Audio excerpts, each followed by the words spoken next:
Good morning. നമ്മളിന്നൊരു speaking sub ടെസ്റ്റാണ് ചെയ്യാനായിട്ട് പോകുന്നത്. ഒരു കാർഡ് നിങ്ങൾക്ക് കിട്ടിക്കഴിഞ്ഞാൽ എങ്ങനെയാണ് ആ ഒരു കാർഡ് പ്രിപ്പയർ ചെയ്യുക എന്നും ആ കാർഡ് എങ്ങനെ പ്രസൻറ്റ് ചെയ്യണം എന്നുള്ള കാര്യമാണ് നമ്മൾ ഡിസ്കസ് ചെയ്യാനായിട്ട് പോകുന്നത്. അപ്പം നമുക്ക് എന്ത് ചെയ്യാം? ഡയറക്റ്റ് ഒരു കാർഡിലേക്ക് പോകാം. ഓക്കെ, ഇവിടെ കാർഡ് നോക്കിക്കഴിഞ്ഞാൽ whenever you get A card, ഒരു കാർഡ് നമുക്ക് കിട്ടിക്കഴിഞ്ഞാൽ ദ ഫസ്റ്റ് തിങ്, ഏറ്റവും ആദ്യം നമ്മൾ നോക്കേണ്ടത് അതിൻ്റെ സെറ്റിങ്സ് എന്താണ് എന്നുള്ളതാണ്. ഈ സെറ്റിങ്സ് വായിക്കുമ്പോഴാണ് നമുക്ക് നമ്മുടെ കിട്ടിയ കാർഡ് ഒരു പേഷ്യൻ്റ്, അതായത് കാർഡിലെ പേഷ്യൻ്റ് എന്ന് പറയുന്നത് ഒരു നോൺ കേസ് ആണോ അൺനോൺ കേസ് ആണോ നമ്മൾ മെയിനായിട്ടും ഈ സെറ്റിങ്സ് വഴിയാണ് ഏകദേശം അതിന് ഐഡിയ കിട്ടുന്നത്. ഇവിടുത്തെ സെറ്റിങ്സ് നോക്കിക്കഴിഞ്ഞാൽ ഇതൊരു ആസ്തമ ക്ലിനിക്കാണ്. അപ്പോൾ ഈ asthma clinic, suburban clinic, community health centre, diabetic centre, അപ്പോൾ ഇങ്ങനെയുള്ള കാർഡുകളൊക്കെ വരുമ്പോഴത്തേക്കും അല്ലെങ്കിൽ സെറ്റിങ്സ് വരുമ്പോഴത്തേക്കും നോർമലി സാധ്യത എന്ന് പറയുന്നത് നമുക്ക് അൺനോൺ പേഷ്യൻ്റ് ആകാനുള്ള സാധ്യതയാണ് കൂടുതൽ. പക്ഷെ ഒരിക്കലും നമ്മൾ എന്ത് ചെയ്യില്ല, സെറ്റിങ്സ് വെച്ച് മാത്രം ആ കാര്യം ഉറപ്പിക്കത്തില്ല. നമ്മൾ അത് ഉറപ്പിക്കാൻ വേണ്ടി എന്ത് ചെയ്യുന്നു, ഈ സിനാരി ഒന്ന് വായിച്ചു നോക്കും. നമുക്ക് സിനാരി ഒന്ന് വായിച്ചു നോക്കാം. യു സി എ പാരൻറ്റ്, അപ്പം നിങ്ങൾ കാണുന്നത് ഒരു പാരൻറ്റിനെയാണ്. ആ ഒരു പാരൻ്റെ പ്രത്യേകത എന്താണെന്ന് വെച്ച് കഴിഞ്ഞാൽ ഓഫ് 6-year-old ബോയ്, 6 വയസ്സ് പ്രായമുള്ള ഒരു കുട്ടിയുടെ അച്ഛനെ നിങ്ങൾ കാണുന്നു. Who was recently diagnosed with asthma. ഈ കുട്ടിയുടെ കണ്ടീഷൻ എന്ന് പറഞ്ഞു കഴിഞ്ഞാൽ അവൻ ആസ്മ പേഷ്യൻ്റ് ആണ്, അല്ലെങ്കിൽ വളരെ റീസെൻ്റ് ആയിട്ട് ആസ്മ ഡയഗ്നോസ് ചെയ്യപ്പെട്ടൊരു കുട്ടിയാണ്. And uses reliever inhaler. അവൻ എന്ത് ചെയ്യുന്നു, ഈ റിലീവർ ഇൻഹേലർ യൂസ് ചെയ്യുന്നു. The parent want to discuss his, നമുക്ക് തൽക്കാലം ഫാദറാണ് വന്നേക്കുന്നത് വിചാരിക്കാം. അപ്പം ഹിസ് സൺസ് മെഡിക്കേഷൻ, അപ്പം അയാൾക്ക് ഈ കുട്ടിയുടെ മെഡിക്കേഷനെ പറ്റി നിങ്ങളോട് സംസാരിക്കാൻ വേണ്ടിയാണ് വന്നിരിക്കുന്നത്. The child is not present, എന്തില്ല, കുട്ടി കൂടെ വന്നിട്ടില്ല. അപ്പം ഇത്രയും വായിച്ചു കഴിയുമ്പോൾ നമുക്ക് മനസ്സിലാവുന്ന ഒരു കാര്യം എന്താണെന്ന് വെച്ച് കഴിഞ്ഞാൽ ഈ പറയുന്ന പേഷ്യൻറ്റിൻ്റെ കെയർ അല്ലെങ്കിൽ ആ ഒരു പാരൻറ്റ് എന്ന് പറയുന്നത് ടോട്ടലി അൺനോൺ ടു യു. അപ്പം നമ്മൾ എന്ത് ചെയ്യണം, അയാളോട് ചോദിച്ച് മനസ്സിലാക്കണം ആണല്ലോ. അതിന് മുൻപിട്ട് ദർ ഇസ് എ പോർഷൻ, നമ്മൾ എന്ത് ചെയ്യണം, നമ്മളെ തന്നെ അവർക്ക് ഇൻട്രൊഡ്യൂസ് ചെയ്ത് കൊടുക്കണം. അല്ലേ? അപ്പം ഇൻട്രൊഡക്ഷൻ പാർട്ടിനെ നമ്മൾ മെയിനായിട്ട് 4ആയിട്ട് തരംതിരിച്ചിട്ടുണ്ട്. ഒന്നാമത്തത് എന്ന് പറയുന്നത് ഗ്രീറ്റിംഗ്, രണ്ടാമത്തത് എന്ന് പറയുന്നത് ഇൻട്രൊഡക്ഷൻ, മൂന്നാമത്തത് your role, and the last one is nature of interview. അതിൽ ഈ ഗ്രീറ്റിംഗ് എന്ന് പറയുന്നത് വളരെ സിമ്പിളാണ്. സാധാരണ നമ്മുടെ എക്സാം നടക്കുന്ന ടൈം ഏതാണോ ആ ടൈം അനുസരിച്ചിട്ട്, ഇപ്പം മോർണിംഗിലാണ് എക്സാം നടക്കുന്നതെങ്കിൽ ഗുഡ് മോർണിംഗ് എന്നും, ആഫ്റ്റർനൂൺ ആണെങ്കിൽ ഗുഡ് ആഫ്റ്റർനൂൺ എന്ന് പറയും. അതെ, in very very very rare cases നമുക്ക് എന്ത് സംഭവിക്കാറുണ്ട്, ആ ഒരു റോൾ പ്ലേ കാർഡിനകത്ത് തന്നെ ഒരു സമയം തന്നിട്ടുണ്ടാവും. അതായത് early morning you met a patient, okay, അല്ലെങ്കിൽ you are going to meet a patient. അപ്പോൾ രാവിലെയാണ് അല്ലെ, അപ്പോൾ നമ്മൾ എന്ത് പറയണം, നിങ്ങളുടെ എക്സാം നടക്കുന്ന ടൈം ആഫ്റ്റർനൂൺ ആണെങ്കിൽ നിങ്ങൾ എന്ത് ചെയ്യണം, according to that card you have to say good morning. അതെ, അത് വളരെ റെയർ കേസാണ്. അപ്പം അത് ഒന്ന് മനസ്സിൽ വെച്ചാൽ മാത്രം മതി. അങ്ങനെ ഒരു സ്പെസിഫിക്കേഷൻ ടൈം റെഫറൻസ് കാർഡിനകത്ത് തന്നിട്ടുണ്ട് എങ്കിൽ നമ്മൾ എന്ത് ചെയ്യണം, അക്കോർഡിംഗ് ടു ദാറ്റ് വേണം നമ്മൾ ചെയ്യാനായിട്ട്. അങ്ങനെ ഒരു ടൈം റെഫറൻസ് നമുക്ക് കിട്ടുന്നില്ല എങ്കിൽ നമ്മൾ എന്ത് ചെയ്യുന്നു, according to the examination time നമ്മൾ എന്ത് പറയും, good morning, good afternoon, whatever it is. Clear? ഇനി ഇൻട്രൊഡക്ഷനും ഈ യുവർ റോളും എന്ന് പറയുന്നത് രണ്ടും നമ്മൾ കണക്ട് ചെയ്ത് പറയുന്ന കാര്യം. ഇപ്പം നമ്മൾ ഈ എന്താ പറയുക, ഇതിൻ്റെ ഒരു സ്റ്റെപ്പ് ബൈ സ്റ്റെപ്പ് എക്സ്പ്ലനേഷൻ വരുമ്പോഴാണ് നിങ്ങളിത് കൺഫ്യൂസ്ഡ് ആവുന്നത്. ഇവിടെ കൺഫ്യൂസ്ഡ് ആവേണ്ട ഒരു കാര്യവും ഇല്ല. കാരണം introduction means you are saying your name. വളരെ സിമ്പിളായിട്ട് my name is for example Sara, my name is Sara Joseph, അല്ലെങ്കിൽ my name is Merlin Mathew. നമുക്ക് പറയാൻ പറ്റുന്ന കാര്യമാണ്, നമ്മുടെ പേര് നമ്മൾ പറയുന്നു. പിന്നെ നമ്മൾ ആകെ ഓർത്തിരിക്കേണ്ട ഒരു കാര്യം എന്താണെന്ന് വെച്ച് കഴിഞ്ഞാൽ whenever you are introducing your self in A formal introduction part you have to use your full name, Sarah Joseph. Never ever go with a simple name. I mean, first name ഉണ്ട്. ഒരിക്കലും first name അല്ലാതെ full name പറയുന്നതായിരിക്കും എപ്പോഴും നല്ലതെന്ന് പറയുന്നത്. ഇനി ഈ your role എന്ന് പറയുന്നത് അലോങ് വിത്ത് ഇൻട്രൊഡക്ഷൻ നമ്മൾ ചെയ്യുന്ന ഒരു കാര്യമുണ്ട്. ഫോർ എക്സാമ്പിൾ, താങ്കളുടെ പേര് സാറ ജോസഫ് എന്നാണെങ്കിൽ my name is Sara Joseph, one of the registered nurses working here, അല്ലെങ്കിൽ working in this asthma clinic, working in this community centre, working in this diabetic centre. അല്ലെ? അപ്പം ഈ ഒരു പാർട്ടിനെയാണ് എന്ത് പറയണേ, താങ്കളുടെ ഡെസിഗ്നേഷനെയാണ് നമ്മളിവിടെ റോൾ എന്നുകൊണ്ട് ഉദ്ദേശിക്കുന്നത്. അപ്പം ഗ്രീറ്റിംഗ് കഴിഞ്ഞു, ഇൻട്രൊഡക്ഷൻ കഴിഞ്ഞു, യുവർ റോൾ കഴിഞ്ഞു. നെക്സ്റ്റ് പാർട്ട് എന്ന് പറയുന്നത് നേച്ചർ ഓഫ് ഇൻ്റർവ്യൂ ആണ്. ഈ നേച്ചർ ഓഫ് ഇൻ്റർവ്യൂവിൻ്റെ ഒരു പ്രശ്നം എന്താണെന്ന് വെച്ച് കഴിഞ്ഞാൽ, പ്രശ്നമല്ല, അത് നോർമലി നമ്മൾ കണ്ടുവരുന്നത് ഇൻ പേഷ്യൻ്റ് ആയിരിക്കും, അതായത് നോൺ കേസ് അഡ്മിറ്റഡ് പേഷ്യൻസ് ഒക്കെ ആണെന്നുണ്ടെങ്കിൽ you are seeing the patient to discuss the discharge procedure. നിങ്ങൾ ആ പേഷ്യൻറ്റിനെ കാണുന്നത് ഡിസ്ചാർജ് പ്രൊസീജിയറിന് വേണ്ടിയാണ്. സോ ഗുഡ് മോർണിംഗ് ഒക്കെ പറഞ്ഞതിന് ശേഷം അയാളുടെ പേര് അലക്സ് എന്നാണെന്നുണ്ടെങ്കിൽ mister Alex, I am here to discuss the discharge process എന്ന് പറയുന്നതാണ് നേച്ചർ ഓഫ് ഇൻ്റർവ്യൂ. നമ്മൾ എന്തിനാണ് അവിടെ പോയി നിൽക്കുന്നത് എന്ന് പറഞ്ഞു കൊടുക്കുന്നതാണ് എന്ത് നേച്ചർ ഓഫ് ഇൻ്റർവ്യൂ എന്ന് പറയുന്നത്. So introduction, greeting, introduction, your role, nature of interview. ഇത്രയും കാര്യത്തിൽ ആർക്കും ഒരു കൺഫ്യൂഷൻ ഇല്ലാന്ന് വിചാരിക്കുന്നു. നമുക്കിനി എന്ത് ചെയ്യാം, നേരെ നമുക്ക് നമ്മുടെ റോൾ പ്ലേ കാർഡിലേക്ക് പോകാം. ഒരു ടാസ്ക് നമ്മൾ എപ്പോഴും whenever you are practicing you have to first കുറച്ചെണ്ണം എന്ത് ചെയ്യണം, ഒരു പ്രിൻ്റ് എടുക്കാനായിട്ട് ശീലിക്കണം. And you have to have a pencil or pen along with you. അതിനുശേഷം നമ്മളത് വായിച്ചിട്ട് അതിൻ്റെ ക്വസ്റ്റ്യൻ വേർഡ് അല്ലെങ്കിൽ കീവേഡ് ഒന്ന് അണ്ടർലൈൻ ചെയ്യാനും ശ്രമിക്കണം. നമ്മളിത് വായിച്ചു കഴിയുമ്പോൾ find out the reason for parents visit. ഇവിടെ ഫൈൻഡ് ഔട്ട് എന്ന് പറയുന്നതാണ് നമ്മുടെ കീവേഡ് അല്ലെങ്കിൽ ക്വസ്റ്റ്യൻ വേർഡ് എന്ന് പറയുന്നത്. ഫൈൻഡ് ഔട്ട്, കണ്ടുപിടിക്കണം. എന്താണ് കണ്ടുപിടിക്കേണ്ടത്? The reason for parents visit. ഈ പാരൻറ്റ് അവിടെ എന്തിനാണ് വന്നിരിക്കുന്നത് എന്നാണ് കണ്ടുപിടിക്കേണ്ടത്. അപ്പോൾ കണ്ടുപിടിക്കണമെന്നുണ്ടെങ്കിൽ നമ്മൾ എന്ത് ചെയ്യണം? Normally we have to ask questions and നമ്മൾ ആ ചോദ്യം എങ്ങനെ ചോദിക്കും, ആ ചോദ്യം എങ്ങനെ ചോദിക്കും എന്നതിന് മുൻപ് നമുക്ക് മനസ്സിലാക്കേണ്ട ഒരു കാര്യമുണ്ട്. നമ്മൾ അങ്ങോട്ട് ഇൻട്രൊഡ്യൂസ് ചെയ്തു, പക്ഷെ നമുക്ക് ആ പറയുന്ന നമ്മുടെ മുന്നിലിരിക്കുന്ന ആ ഒരു കെയറിൻ്റെ അല്ലെങ്കിൽ പാരൻറ്റിൻ്റെ പേര് നമുക്ക് അറിയത്തില്ല. അപ്പം നമ്മൾ എന്ത് ചെയ്യണം? നമുക്കത് ചോദിച്ച് മനസ്സിലാക്കണം. പേര് ചോദിക്കുക എന്ന് പറഞ്ഞാൽ വളരെ കോംപ്ലിക്കേറ്റഡ് ആയിട്ടുള്ള കാര്യമൊന്നും. നമുക്ക് ഇങ്ങനെ ചോദിക്കാം, during conversation how I have to address you. During conversation how I have to address you. ഇനി ഇത്രയും കോംപ്ലിക്കേറ്റഡ് വേണ്ട എന്ന് നിങ്ങൾക്ക് തോന്നുകയാണെന്നുണ്ടെങ്കിൽ വളരെ സിമ്പിളായിട്ട് നിങ്ങൾക്ക് ചോദിക്കാൻ പറ്റുന്ന ഒരു ചോദ്യമുണ്ട്. Can I know your name please? Can I know your name please? ഇനി ഇത് നിങ്ങൾ അവോയ്ഡ് ചെയ്യണം എന്ന് എനിക്ക് തോന്നിയൊരു കാര്യം ഞാൻ പറയാം. സാധാരണഗതിയിൽ നമ്മൾ ഇന്ത്യയിൽ അല്ലെങ്കിൽ ഏഷ്യയിലൊക്കെ സംസാരിക്കുമ്പോഴത്തേന് ഒരു വ്യക്തിയുടെ പേര് ചോദിക്കുമ്പോൾ ചോദിക്കുന്ന ഒരു സ്റ്റൈൽ ഇങ്ങനെയാണ്, can I know your good name please, അല്ലേ? അതൊരു യൂസ്ലെസ് ഉപയോഗമാണ്. ഗുഡ് നെയിം പ്ലീസ് എന്ന് പറയുന്നത് യൂസ്ലെസ് ഉപയോഗം. അത് തെറ്റാന്നല്ല ഞാൻ പറയുന്നത്, അങ്ങനെ ഉപയോഗിക്കേണ്ട ഒരു ആവശ്യം വരുന്നില്ല. കാരണം നോർമലി ഫസ്റ്റ് ലാംഗ്വേജസ് എന്ത് ചെയ്യില്ല, ആ ഒരു പ്രയോഗം അവർ ഉപയോഗിക്കാത്തത് കൊണ്ട് നിങ്ങളിൽ ആരെങ്കിലും ഗുഡ് നെയിം പ്ലീസ് ചോദിക്കുന്നവരുണ്ടെങ്കിൽ അത് ഒഴിവാക്കുന്നത് നന്നായിരിക്കും എന്ന് എൻ്റെ അഭിപ്രായം. I'm not saying that you must have to do this, but it's my opinion. You can follow or not, choice is purely yours. ഇപ്പം നമ്മൾ ചോദ്യം ചോദിച്ചു, അയാളുടെ പേര് എന്താണെന്ന് വെച്ച് കഴിഞ്ഞാൽ നമ്മൾ കേട്ടു. ഇപ്പോൾ സപ്പോസ് അയാളുടെ പേര് അലക്സ് എന്നാണെന്ന് വിചാരിച്ചോളൂ. അപ്പോൾ നമ്മൾ അയാളെ മെൻഷൻ ചെയ്യുമ്പോഴെല്ലാം മിസ്റ്റർ അലക്സ്. കാരണം വെച്ച് കഴിഞ്ഞാൽ നമ്മൾ ഒരു ഇംഗ്ലീഷിൽ സംസാരിക്കുമ്പോഴത്തേക്ക് if you want to respect me, എന്നെ റെസ്പെക്ട് ചെയ്യണമെന്നുണ്ടെങ്കിൽ എൻ്റെ പേരിൻ്റെ കൂടെ സല്യൂട്ടേഷൻ മിസ്റ്റർ എന്ന് ചേർക്കുന്നതായിരിക്കും എപ്പോഴും നല്ലത്. ഇപ്പോൾ അലക്സ് ആണെങ്കിൽ whenever you mention his name you have to say mister Alex. Mister Alex എന്ന് വേണം പറയാനായിട്ട്. ക്ലിയർ? അപ്പം അത് കഴിഞ്ഞു. ഇനിയിപ്പോൾ നമ്മൾ നേരെ തിരിച്ച് ക്വസ്റ്റ്യനിലേക്ക് വരുന്നു. ക്വസ്റ്റ്യൻ അത് പറഞ്ഞേക്കുന്നത് find out the reason for the parents visit. ഈ പാരൻറ്റ് എന്തിനാണ് ഇവിടെ വന്നത്? നമുക്ക് സിമ്പിളായിട്ട് ചോദിക്കാം, may I know the reason behind your visit. May I know the reason behind your visit. അപ്പം അയാൾ അവിടെ എന്തിനാണ് വന്നത് എന്നുള്ള കഥകൾ മൊത്തം പുള്ളി നമ്മളോട് പറയും. എനിക്കൊരു 6 വയസ്സുള്ള കുട്ടിയുണ്ട്, അവൻ വളരെ റീസെൻ്റായിട്ട് ആസ്മ ഡയഗ്നോസ് ചെയ്തു, അവർ റിലീവർ ഇൻഹേലർ ഉപയോഗിക്കുന്നുണ്ട്, അതിനെപ്പറ്റി എനിക്ക് കുറച്ച് സംശയങ്ങളുണ്ട്. Of course. അപ്പം നമുക്ക് എന്താണ്, നമ്മളെല്ലാം കേട്ടതിന് ശേഷം നമ്മൾ ആ കുട്ടിക്ക് 6 വയസ്സ് മാത്രമുള്ള കുട്ടിക്ക് ഒരു ആസ്തമ എന്ന് കേൾക്കുമ്പോൾ നിങ്ങൾ എന്ത് ചെയ്യണം? കുറച്ച് സിമ്പത്തറ്റിക് ആവണം, അല്ലേ? I am really sorry to hear so. I am really sorry to hear so. അങ്ങനെ കേട്ടതിൽ എനിക്ക് വളരെ ബുദ്ധിമുട്ടുണ്ട്. But nothing to worry, we are here to help you out. പക്ഷെ പേടിക്കേണ്ട കാര്യമൊന്നുമില്ല, ഞങ്ങൾ എവിടെ ഇരിക്കുന്നത് എന്തിനാണ്? നിങ്ങളെ സഹായിക്കാൻ വേണ്ടിയാണ്. അപ്പം as a parent as a mother I can understand, അല്ലെങ്കിൽ as a father I can understand your feelings എന്നൊക്കെ വേണമെങ്കിൽ ടെംപ്ലേറ്റ്സ് കൂട്ടി പോകാം. ചോയ്സ് നിങ്ങളുടെയാണ്. പിന്നെ ഒരുപാട് മെമ്മറൈസ് ചെയ്തിട്ട് ടെംപ്ലേറ്റ്സ് ഉപയോഗിക്കാതെ നമ്മൾ നോർമൽ കോൺവെർസേഷൻ നടത്തുകയാണെങ്കിൽ നല്ലത്.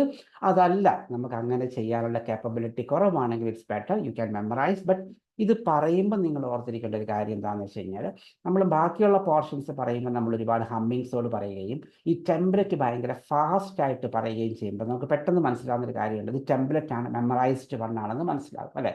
അതുകൊണ്ട് ഇതൊരു സ്പീഡ് മെയിൻറ്റെയിനിങ് നിങ്ങൾ എന്തായാലും പ്രാക്ടീസ് ചെയ്യണം. ക്ലിയർ? അപ്പം നമ്മൾ അതിൻ്റെ ചോദ്യം ചോദിച്ചു, may I know the reason behind your visit. അപ്പോൾ പുള്ളി കാര്യങ്ങൾ പറഞ്ഞു.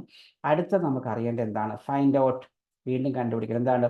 More about child's asthma. ഈ കുട്ടിയുടെ ആസ്മയെ പറ്റി കുറച്ചും കൂടെ കൂടുതൽ കാര്യങ്ങൾ നമുക്ക് ചോദിച്ച് മനസ്സിലാക്കാനുണ്ട്. ലൈക്ക് അതായത് ഇമ്പ്രൂവ്മെന്റ് എന്തെങ്കിലും ഉണ്ടോ, എങ്ങനെയുള്ള ഇമ്പ്രൂവ്മെന്റ്. ഈ റിലീവർ ഇൻഹേലർ കഴിക്കാൻ തുടങ്ങിയതിന് ശേഷം ഈ കുട്ടിക്ക് എന്തെങ്കിലും ഇമ്പ്രൂവ്മെന്റ്സ് ഉണ്ടോ എന്നുള്ള കാര്യം നമ്മൾ എന്ത് ചെയ്യണം, ചോദിച്ച് മനസ്സിലാക്കണം. അതിന് നമുക്ക് അങ്ങനെ ചോദിക്കാൻ പറ്റും. വളരെ സിമ്പിളായിട്ട് നമുക്ക് ചോദിക്കാൻ പറ്റുന്ന ഒരു ചോദ്യം എന്ന് പറയുന്നത് ഓക്കെ ഫൈൻ. അതിന് നമുക്കൊരു ട്രാൻസിഷൻ ഉണ്ട് അല്ലേ, കാരണം നമ്മൾ ഇത് കേട്ടു, നമ്മൾ ഈ പോർഷനിൽ നിന്ന് അടുത്ത പോർഷനിലേക്ക് പോവുകയാണ് എന്ന് ഇന്റർലൊക്കേറ്ററിനെ മനസ്സിലാകാൻ വേണ്ടി നമ്മൾ ഇങ്ങനെ പറയും, I would like to know more about your child's condition for that I have to ask some questions, can I. അതായത് എനിക്ക് നിന്റെ കുട്ടിയുടെ അവസ്ഥയെപ്പറ്റി കുറച്ചും കൂടെ കാര്യങ്ങൾ അറിഞ്ഞാൽ കൊള്ളാമെന്നുണ്ട്, അതിനുവേണ്ടി കുറച്ച് ചോദ്യങ്ങൾ ചോദിക്കേണ്ടതായിട്ട് വരും. ചോദിച്ചോട്ടെ. ഈ പെർമിഷൻ സീക്കിംഗ് എന്ന് പറയുന്നത് എന്തുകൊണ്ടാണ്, ക്യാൻ ഐ നമ്മൾ ഇട്ടേക്കുന്നത് എന്തുകൊണ്ടാണെന്ന് വെച്ച് കഴിഞ്ഞാൽ പ്രധാനമായിട്ട് 2 കാരണങ്ങൾ കൊണ്ടാണ്. ഒന്നാമത്തെ കാര്യം എന്ന് പറയുന്നത്, ഒരു ഫോർമൽ ടോക്കിംഗ് എന്ന് പറഞ്ഞാൽ എപ്പോഴും പൊളൈറ്റ് ആയിരിക്കും അല്ലെ.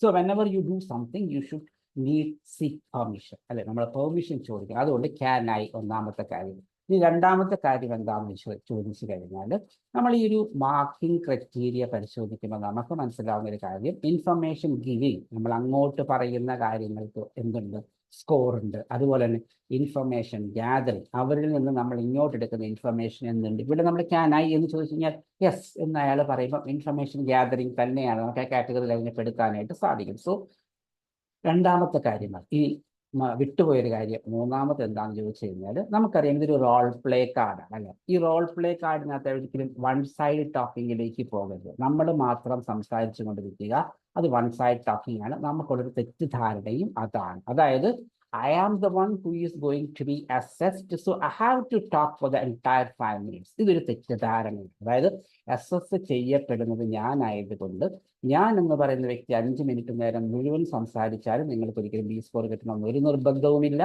കാരണം ഇത് റോൾ പ്ലേ കാർഡ് ആയതുകൊണ്ട് നിങ്ങൾ എത്രമാത്രം സംസാരിക്കുന്നുവോ അത്രയും തന്നെ നിങ്ങളുടെ ഒപ്പോണന്റിനെ സംസാരിക്കാനുള്ള ചാൻസും നിങ്ങൾ കൊടുക്കണം. ക്ലിയർ? അപ്പൊ നമ്മൾ ആ ഒരു ട്രാൻസിഷൻ നമ്മൾ ചെയ്തു. അതായത് ഇന്ന കാര്യങ്ങളിലേക്ക് പോവുകയാണ്. പിന്നെ നമുക്ക് അറിയേണ്ടത് ഈ പറയുന്ന ചോദ്യമാണ് നമ്മൾ ചോദിക്കാൻ പോകുന്നത്. Find out more about child's asthma. ഈ കുട്ടിയുടെ ആസ്മയെ പറ്റി കൂടുതൽ കാര്യങ്ങൾ. എന്താണത്? മിസ്റ്റർ, ഫോർ എക്സാമ്പിൾ ഇയാളുടെ പേര് നമുക്ക് ഏത് വേണമെങ്കിലും ഫിക്സ് ചെയ്യാം. അലക്സ് എന്നോ ജേക്കബ് എന്നോ മാർട്ടിനോ ഏത് വേണം ഫിക്സ് ചെയ്യാം. ഞാനിവിടെ എക്സ് എന്നാണ് ഫിക്സ് ചെയ്തേക്കുന്നത്. ഈ കുട്ടിയുടെ പേര് നമ്മൾ കുട്ടി അവിടെ കൂടെ ഇല്ലാതിരുന്നത് കൊണ്ട് ചോദിച്ചിട്ടില്ല. വേണമെങ്കിൽ നിങ്ങൾക്ക് ചോദിക്കാം. അപ്പൊ നമ്മൾ കുട്ടിയുടെ പേര് ചോദിച്ചിട്ടില്ല എങ്കിൽ Mr. X, does your child experience any improvements after having reliever inhaler? ഈ reliever inhaler ഉപയോഗിക്കാൻ തുടങ്ങിയതിന് ശേഷം താങ്കളുടെ കുട്ടിക്ക് എന്തെങ്കിലും ഇംപ്രൂവ്മെന്റ്സ് ഉണ്ടോ എന്ന് നമുക്ക് കുട്ടിയുടെ പേര് അറിയത്തില്ലേ എങ്കിൽ ഇങ്ങനെയും. അതല്ല, കുട്ടിയുടെ പേര് സപ്പോസ് അനൂപ് എന്നായിക്കോട്ടെ. Mr. X, does Anoop experience any improvement after having reliever inhaler? അല്ലെ. അപ്പം അതിന് അയാൾ എന്തായാലും കുറച്ച് കാര്യങ്ങളൊക്കെ മറുപടിയായിട്ട് പറയും. എല്ലാം കേട്ടതിന് ശേഷം നമ്മൾ thank you for your explanation mister X നമ്മൾ പറയും. കാരണം നമ്മൾ പറഞ്ഞ കാര്യങ്ങളൊക്കെ കേട്ടു എന്ന് അയാൾക്ക് ബോധ്യപ്പെടണമല്ലോ. Thank you for your explanation mister X. ഇനിയിപ്പം നമുക്ക് അടുത്തതെന്ന് പറഞ്ഞാൽ അടുത്തത് ഫൈൻഡ് ഔട്ട് ആണ്. ഫൈൻഡ് ഔട്ട്, കണ്ടുപിടിക്കുക. നമുക്ക് എന്താണ് കണ്ടുപിടിക്കുന്നത്? ഈ പറയുന്ന പാരന്റിന് നോളജ് അബൌട്ട് ഡിഫറെന്റ് ഇൻഹെയിലേഴ്സ്. ഈ ചങ്ങായിക്ക് ഏതൊക്കെ ഇൻഹെയിലേഴ്സ്, അല്ലെങ്കിൽ ഏതൊക്കെ ഇൻഹെയിലേഴ്സ് എന്നല്ല, ഇൻഹെയിലറിനെ പറ്റി എന്തൊക്കെ കാര്യങ്ങൾ അറിയാം എന്ന് നമ്മൾ ചോദിച്ച് മനസ്സിലാക്കുക. അപ്പൊ നമ്മൾ അതിന് ചോദിക്കുന്ന ചോദ്യം എന്ന് പറയുന്നത് ക്ലാസ് നമ്പർ 2-ൽ പെടുന്നതാണ്. അതാ ഇങ്ങനെ വരിക ചോദ്യം എന്ന് പറയുന്നത്, mister X, I would like to know to what extent you know about inhalers. Mister X, I would like to know to what extent you know about inhalers. അപ്പൊ ഈ ഒരു ചോദ്യത്തിന് 100% നമുക്ക് കിട്ടാൻ പോകുന്ന മറുപടി എന്ന് പറയുന്നത് അയാൾക്ക് അറിയത്തില്ല എന്നുള്ളതാണ് അല്ലെ. No, can you please explain എന്നായിരിക്കും അയാൾ എപ്പോഴും പറയുന്നത്. അപ്പൊ നമ്മൾ എന്ത് ചെയ്യണം? നമ്മളത് എക്സ്പ്ലെയിൻ ചെയ്ത് കൊടുക്കണം. No worries mister X, I will explain in detail. ഞാൻ എന്ത് ചെയ്യാം? വളരെ ഡീറ്റെയിൽ ആയിട്ട് താങ്കൾക്ക് എക്സ്പ്ലെയിൻ ചെയ്ത് തരാം എന്നുള്ളതാണ്. ഇനിയിപ്പോൾ നമ്മൾ എക്സ്പ്ലെയിൻ ചെയ്യേണ്ടത് എന്തൊക്കെയാണ്? Give details of preventer inhaler. Preventer ഇൻഹേലറിനെ പറ്റി എക്സ്പ്ലെയിൻ ചെയ്യണം. Give details. ഈ ഗീവ് ഡീറ്റെയിൽസ്, പിന്നെ എക്സ്പ്ലെയിൻ, ഔട്ട്ലൈൻ ദ സ്റ്റെപ്സ്, ഇതൊക്കെ കാണുമ്പോൾ നിങ്ങൾ മനസ്സിലാക്കേണ്ട ഒരു കാര്യമുണ്ട്. നമ്മൾ ഇവിടെ അസസ് ചെയ്യപ്പെടുന്ന രണ്ട് കാര്യങ്ങൾക്ക് വേണ്ടിയാണ്. ഒന്നാമത് നിങ്ങളുടെ കമ്മ്യൂണിക്കേഷൻ സ്കിൽ, നിങ്ങൾക്ക് എത്രമാത്രം ഇംഗ്ലീഷ് അറിയാം എന്നുള്ളത് ഒരു കുറച്ച് ഭാഗം നിങ്ങളുടെ ക്ലിനിക്കൽ സ്കിൽസുകൾ അസസ് ചെയ്യപ്പെടുന്നുണ്ട്. ആ ക്ലിനിക്കൽ സ്കിൽസ് എവിടെയാണ് അസസ് ചെയ്യപ്പെടുന്നത് എന്ന് ചോദിച്ചു കഴിഞ്ഞാൽ ഈ ഗീവ് ഡീറ്റെയിൽസിനകത്ത്, എക്സ്പ്ലെയിൻ ദ പ്രൊസീജിയറിനകത്ത്, ഔട്ട്ലൈൻ ദ സ്റ്റെപ്സിനകത്തൊക്കെ ആയിരിക്കും. അപ്പം നമ്മൾ ഇത് കുറച്ചെപ്പോഴും ഒരു ഓർഗനൈസ്ഡ് ആയിട്ട് പറയാനായിട്ട് ശ്രമിക്കാം. ഓക്കെ, നമ്മൾ എന്തിനെ പറ്റിയുള്ള ഡീറ്റെയിൽസ് കൊടുക്കുന്നു? ഈ പ്രിവെന്റർ ഇൻഹേലറിനെ പറ്റി കൊടുക്കുന്നു. അതിന്റെ ബ്രാക്കറ്റിൽ പറഞ്ഞിട്ടുണ്ട് ഈ പ്രിവെന്റർ ഇൻഹേലറിന്റെ പ്രൊഫിലാക്റ്റിക് മെഡിക്കേഷൻസ് ആണ്, ഇൻഫ്ലമേഷനെ പ്രിവെന്റ് ചെയ്യുന്നു, ഓൾവേസ് റെഗുലർ യൂസ്. നിങ്ങൾക്ക് എന്ത് ചെയ്യാൻ പറ്റും? റെഗുലർ ആയിട്ട് ഇത് യൂസ് ചെയ്യാൻ പറ്റും. അപ്പോൾ നമ്മൾ ഇത്രയും കാര്യങ്ങളാണ് നമ്മുടെ ആൻസറിനകത്ത് ഇൻക്ലൂഡ് ചെയ്യേണ്ടത്. ഒന്നത് പ്രൊഫിലാക്റ്റിക് ആണ്, പിന്നെ രണ്ടാമത് ഇൻഫ്ലമേഷനെ പ്രിവെന്റ് ചെയ്യുന്നു, മൂന്നാമത് റെഗുലർ യൂസിന് പറ്റുന്നൊരു കാര്യം. ക്ലിയർ? നമുക്ക് അതെങ്ങനെ പറയാമെന്ന് ചോദിച്ചു കഴിഞ്ഞാൽ നമുക്ക് ഇങ്ങനെ പറയാൻ പറ്റും. Preventer inhaler is a prophylactic medication and is used to prevent or reduce inflammation. The advantage of this medication is that your child can use this medication on a regular basis. ഇവിടെ ഒരു കാര്യം വിട്ടുപോയിട്ടുണ്ട്, sorry. Your child can use ആണ്, your child can use this medication ആണ്, use this medication അല്ല, use this medication ആണ്, use this medication on a regular basis. അപ്പോൾ നമ്മൾ ഈ രണ്ട് കാര്യങ്ങൾ നമുക്കവിടെ പറഞ്ഞു കഴിഞ്ഞു. ഇത് പ്രിവെന്റിങ് ഇൻഫ്ലമേഷന് വേണ്ടിയാണ്, അത് നമ്മളിവിടെ പറഞ്ഞിട്ടുണ്ട്, പ്രിവെന്റ് ഇൻഫ്ലമേഷൻ. പിന്നെ ഇതെന്താണ്? റെഗുലർ യൂസിനുള്ളതാണ്, അതും നമ്മളിവിടെ പറഞ്ഞു, റെഗുലർ യൂസ് എന്ന് പറഞ്ഞിട്ടുണ്ട്. നമ്മളൊരു കാര്യം എക്സ്പ്ലെയിൻ ചെയ്തതിന് ശേഷം നമ്മൾ പറഞ്ഞ കാര്യം അയാൾക്ക് മനസ്സിലായി എന്ന് നമ്മൾ എന്ത് ചെയ്യണം? തീർച്ചയായിട്ടും ഉറപ്പുവരുത്തണം. അപ്പോൾ നമുക്ക് പറയാൻ പറ്റുന്ന ഒരു കാര്യം, hope it's clear for you, hope you understood, hope you are following me. ഇതിലേത് വേണമെങ്കിലും നമുക്ക് മാറി മാറി ഉപയോഗിക്കാം, ഒരെണ്ണം തന്നെ ഉപയോഗിച്ചാലും പ്രശ്നങ്ങളൊന്നും തന്നെ ഇല്ല. അപ്പം നമ്മൾ എന്ത് ചെയ്തു? ഈ ഒരു പോർഷൻ നമ്മൾ പറഞ്ഞു തീർത്തു. ഏതാണ്? പ്രിവെന്റ് ചെയ്യുന്നത്. ഇനി സെക്കൻഡ് പാർട്ട് എന്ന് പറയുന്നത് നമ്മൾ എന്ത് ചെയ്യണം? Remind the parent of reliever inhaler. നമ്മൾ ഈ റിലീവർ ഇൻഹേലറിനെ പറ്റിയാണ് അയാൾക്ക് പറഞ്ഞു കൊടുക്കേണ്ടത്. അത് റിയാക്റ്റീവ് ആണ്, അതും ഇൻഫ്ലമേഷൻ റെഡ്യൂസ് ചെയ്യുന്നതാണ്. ആകെ ഒരു പ്രശ്നം എന്ന് വെച്ച് കഴിഞ്ഞാൽ യൂസ് ആസ് റിക്വയർഡ്, നമ്മൾക്ക് എപ്പോഴും ഇത് ഉപയോഗിക്കാനായിട്ട് പറ്റത്തില്ല. അപ്പൊ നമുക്ക് എങ്ങനെ പറയുമെന്ന് നോക്കാം. Now I will explain the reliever inhaler. ഞാൻ എന്ത് ചെയ്യാൻ പോവാണ്? റിലീവർ ഇൻഹേലറിനെ പറ്റി എക്സ്പ്ലെയിൻ ചെയ്യാം. This one is also used to reduce the inflammation and swelling in the airway. The only difference is that you are not supposed to use this one regular. അപ്പം ഈ പ്രിവെന്റർ inhaler പോലെ തന്നെ നമുക്ക് എന്ത് ചെയ്യണം? ഈ റിലീവർ ഇൻഹേലറും ഇൻഫ്ലമേഷനെ റെഡ്യൂസ് ചെയ്യാൻ വേണ്ടിയുള്ളതാണ്. പക്ഷെ തമ്മിലുള്ള വ്യത്യാസം എന്താണെന്ന് വെച്ച് കഴിഞ്ഞാൽ പ്രിവെന്റർ ഇൻഹേലർ നമുക്ക് റെഗുലർ ബേസിൽ യൂസ് ചെയ്യാനായിട്ട് സാധിക്കും. പക്ഷേ അത് റിലീവറിലേക്ക് എത്തുമ്പോൾ എന്ത് ചെയ്യാൻ പറ്റത്തില്ല? റെഗുലർ ആയിട്ട് യൂസ് ചെയ്യാൻ പറ്റത്തില്ല. എപ്പോഴൊക്കെ നമുക്ക് അതിൻ്റെ ആവശ്യം വരുന്നു അപ്പോഴും ഉപയോഗിക്കാമെന്നതിന് അപ്പുറത്തേക്ക് ഒരു റെഗുലർ മെഡിക്കേഷനായിട്ട് അത് ഉപയോഗിക്കാനായിട്ട് സാധിക്കത്തില്ല. ഒരു കാര്യം നമ്മൾ എക്സ്പ്ലെയിൻ ചെയ്ത് കഴിഞ്ഞാൽ തീർച്ചയായിട്ടും പറയേണ്ട ഒരു കാര്യം എന്താണ്? Hope you are following me. ഞാൻ പറയുന്നത് താങ്കൾക്ക് മനസ്സിലായി എന്ന് വിചാരിക്കുന്നു. അപ്പൊ നമ്മൾ ഈ 1, 2, 3 ഈ 3 ടാസ്ക് നമ്മൾ കഴിഞ്ഞു. ഇതിന് സബ് ടാസ്കുകൾ ഉണ്ടായിരുന്നു, അതുപോലെ 3 ടാസ്കുകൾ കഴിഞ്ഞു. 4ാമത്തെ ടാസ്ക് എന്ന് പറയുന്നത് emphasise on the side effects. ഇതൊരു പുതിയ കാര്യമാണ് അല്ലേ? നമ്മൾ സൈഡ് ഇഫക്ട്സിനെ പറ്റി അയാൾക്ക് പറഞ്ഞു കൊടുക്കുകയാണ്. അപ്പൊ നമ്മൾ എന്ത് ചെയ്യണം? നമ്മൾ സൈഡ് ഇഫക്ട്സിനെ പറ്റി പറഞ്ഞു കൊടുക്കുമ്പോൾ നമ്മൾ ഇത്രയും പറഞ്ഞതിന് ശേഷം okay now I am going to explain about the side effects, അതൊരു വൺ സൈഡ് ആയിപ്പോകും അല്ലേ? നമ്മൾ തന്നെ എല്ലാം അങ്ങോട്ട് പറഞ്ഞിരിക്കേണ്ട കാര്യമില്ലല്ലോ. അപ്പൊ നമ്മൾ ഈ സൈഡ് ഇഫക്ട്സിനെ പറ്റി പറയണമെന്നുണ്ടെങ്കിൽ നമ്മൾ എന്ത് ചെയ്യണം? നമുക്കൊരു ചോദ്യം അയാളോട് ചോദിക്കണം. ആ ചോദ്യം ഇങ്ങനെയാണ്: do you have any other concerns to share with me? അപ്പൊ അയാൾ എന്ത് പറയും? Yeah, can you please explain about the side effects. ഈ സൈഡ് ഇഫക്ട്സിനെ പറ്റി ഒന്ന് എക്സ്പ്ലെയിൻ ചെയ്യാൻ പറ്റുമോ എന്ന് ചോദിക്കുമ്പോൾ നമുക്ക് ഈസി ആയിട്ട് എന്ത് ചെയ്യാൻ പറ്റും? ഈ കാര്യങ്ങൾ പറഞ്ഞു പോകാനായിട്ട് സാധിക്കും. അപ്പം സൈഡ് ഇഫക്ട്സ് ചോദിച്ചു കഴിഞ്ഞാൽ ഇതിൽ പ്രിവെന്റർ മെഡിക്കേഷൻ എന്താണ്? കോർട്ടിക്കോസ്റ്റീറോയിഡ് ആണ്. അതിനെന്ത് പാടില്ല? ലോ ഡോസേ പാടുള്ളൂ. ഹയർ ഡോസ് അല്ലെങ്കിൽ ലാർജ് ഡോസ് ഉപയോഗിക്കാനായിട്ട് പാടില്ല എന്നാണ് നമുക്ക് പറയേണ്ടത് അല്ലേ? അപ്പൊ അത് നമുക്ക് എങ്ങനെ പറയുമെന്ന് ചോദിച്ചു കഴിഞ്ഞാൽ വളരെ സിമ്പിൾ ആയിട്ട് നമുക്ക് എങ്ങനെ പറയാനായിട്ട് സാധിക്കും?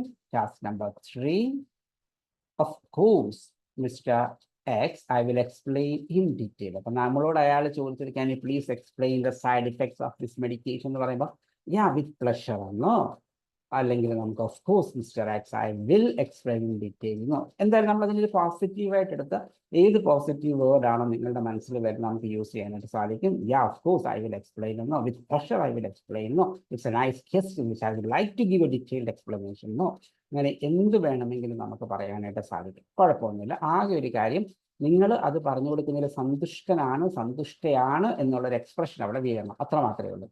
ലൈക്ക് പിന്നെ നമ്മളിപ്പോൾ ഒരു മെഡിക്കേഷൻസിൻ്റെ സൈഡ് ഇഫക്ട്സിനെ പറ്റി പറയുമ്പോൾ നമുക്കത് എപ്പോഴും അതിനെ മൈൽഡ് ആക്കണം.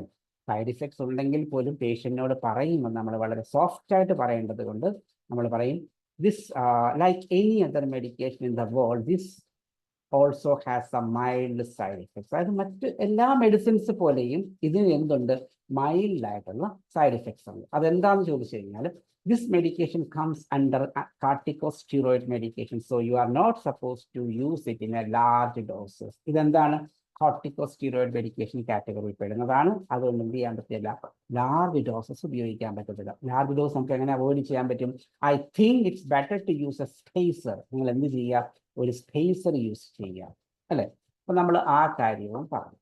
ഇനി നോക്കിക്കേ, ഈ രണ്ട് എക്സ്പ്ലെയിനേഷൻ കഴിഞ്ഞിട്ട്